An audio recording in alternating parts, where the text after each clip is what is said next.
जी friends, ये देखें, ये जो हम सिलाई लगाने जा रहे हैं तो ये कैसे लगाने का तरीका है। ये देखें जी, ये हमारी सिलाई ये बूट के इधर चल रही है। हमने निडल को नहीं देखना, इस सुई को हमने नहीं देखना ये किधर जा रही है।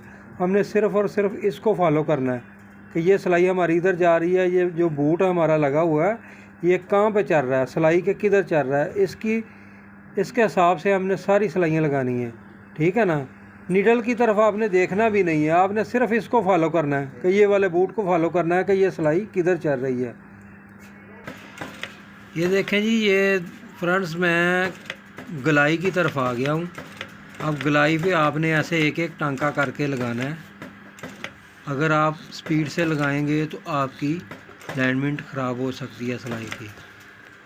ये मैं इसको फॉलो कर रहा हूँ जी, नीडल को फॉलो नहीं कर रहा मैं।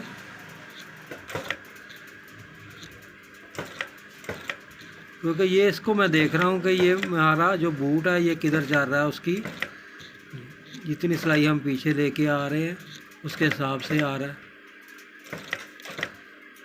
इसको आपने क्या करना है, जैसे ही ये सिलाई आपकी मुकम्मल हो चुकी है उसके बाद आपने इसको यहाँ से काट के ये वाले बखे को आपने नीचे वाले को